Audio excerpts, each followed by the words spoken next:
India's economy has grown rapidly after the 1991 economic reforms, but still, employment has not kept pace with the GDP growth, and that phenomena is called jobless growth. Today, I'll discuss on this topic of jobless growth in India.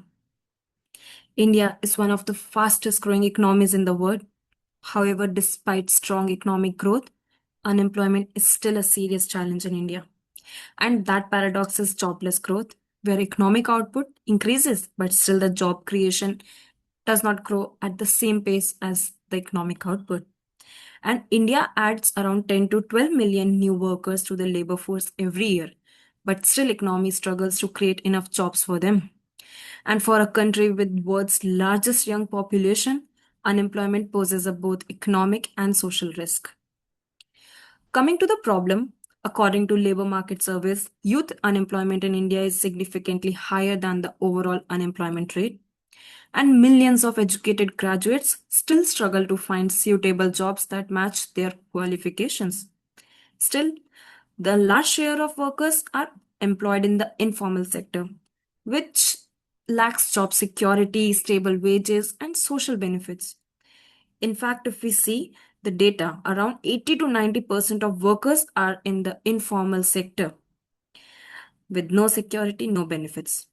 Another key issue is that India's economic growth has been driven largely by capital intensive sectors such as IT and finance, which can contribute significantly to GDP, but they cannot generate enough jobs for labor force entering into market every year.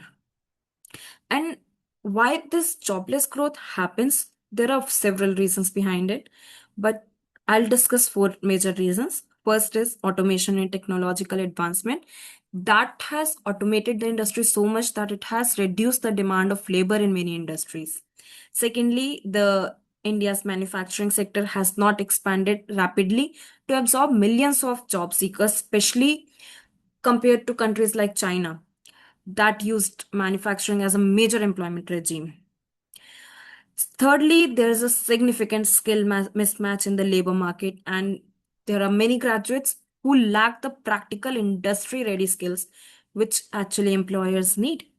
And lastly, the dominance of informal economy where nearly 80 to 90% of workers are employed. That leads to very low productivity and very limited opportunities for stable employment. In addition, there are rigid labor regulations to make it even tougher. And coming to the solutions, to address this jobless growth, India needs a multi pronged strategy. So, one important step is strengthening the manufacturing sector through initiatives like Make in India, and that was launched in 2014 to basically promote domestic production and attract investment. Another key solution is improving skills, and especially education has to have that curriculum where it teaches those skills which actually which are aligned with industry requirements. And third is boosting entrepreneurship and startups, because like initiatives like Startup India, they are not generating just a economic growth for India, but they are also supporting many employment opportunities which can stop this problem in the future. And finally, the policy makers, they have to focus on promoting labor intensive industries, which include textiles, food processing, and agriculture based industries. And that actually has the potential to create millions of jobs. So, to conclude, India has a major demographic advantage with world's largest young workforce. However, if job creation does not keep pace with economic growth, this demographic dividend could turn into demographic challenge. Historically, if we see, India began its economic reforms in 1991, which actually accelerated, and we saw that in 2000s, that service sector became the main driver of economic expansion. However, in 2014, also the initiatives like Make in India, they attempted to boost manufacturing employment.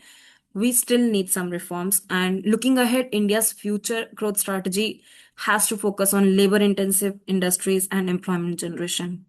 Addressing this jobless growth is therefore very essential for ensuring an inclusive, sustainable, and equitable economic development. Thank you.